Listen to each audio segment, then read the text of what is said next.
MD Mustafizur Rahman আপনি লিখেছেন, কোন বিপদ আমাদের জন্য পরীক্ষা, কোন বিপদ আমাদের জন্য পরীক্ষা আর কোন বিপদ আমাদের জন্য আযাব, এটি বোঝার কোনো উপায় আছে কিনা? নিশ্চিত বোঝার কোনো উপায় নেই। নিশ্চিতভাবে বলার কোনো উপায় নেই যে এটি আমাদের জন্য পরীক্ষা আর অমুকটি আমাদের জন্য আযাব। এরকম নিশ্চিত করে বলবার কোনো সুযোগ নেই।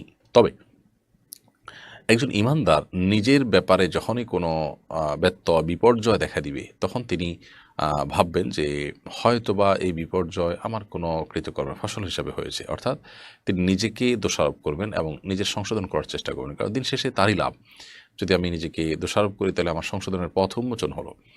আর এর বিপরীতে যদি কেউ আ আপনার আ অন্য কারোর ব্যাপারটিকে মূল্যায়ন করে, অন্য কারোর বিপদ-আপদকে মূল্যায়ন করে, তাহলে সেক্ষেত্রে তার ব্যাপারটিকে দেখবেন যে হয়তো আল্লাহ তাআলার প্রিয় বান্দা হিসেবে তাকে আল্লাহ পরীক্ষা করছেন, অথবা আল্লাহ তাকে কোনো বার্তা দিচ্ছেন যাতে তিনি সংশোধন হয়ে ফিরে আসেন। অর্থাৎ আল্লাহর আযাবই তার উপর পতিত হয়েছে, এই ধারণাটা অন্যের ব্যাপারে যথাসম্ভব ব্যক্তিগত পর্যায়ে হলে করবে না। হ্যাঁ, যদি এমন হয় যে আ তার অপরাধ একেবারে পরিষ্কার, তার অপরাধের ফসল হওয়ার সম্ভাবনা খুব জোরালো, তাহলে সেক্ষেত্রে সেরকমটি ধারণা তৈরি হতে পারে। তবে নিশ্চিত করে বলবার কোনো সুযোগ নেই এটা আল্লাহ আযাব হিসাবে পাঠিয়েছেন।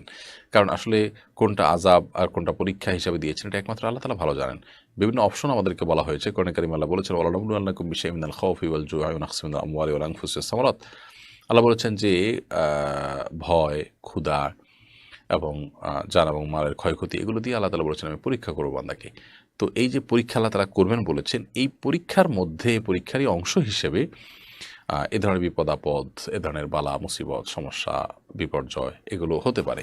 সো পরীক্ষা হতে পারে। আবার একইভাবে আল্লাহ তাআলা আরও বলেছেন, যহারাল ফাসাদু ফিল বাররি ওয়াল বাহরি বিমা কাসাবাত আইদিন নাস। স্থলে জলে যত বিপর্যয় দেখা দেয়, এগুলো মানুষের হাতের কামাইয়ের কারণে হয়ে থাকে। এখানে আমরা দেখতে পেলাম যে বিপদ-আপদ এটা হাতের কর্মফল বা আমার কর্মের কারণেই আল্লাহ তাআলার পক্ষ থেকে শাস্তি হিসেবে এসছে, সেটি আ বোঝানো হয়েছে। তাইলে বিভিন্ন অপশন যেহেতু আছে, আমরা নিজের ব্যাপারে সবসময় এমনটি ভাববো যে যে ভাবনা আমাকে সমৃদ্ধ করবে, উপকৃত করবে। কিন্তু কোনটিকে নিশ্চিত করে বলতে পারব না।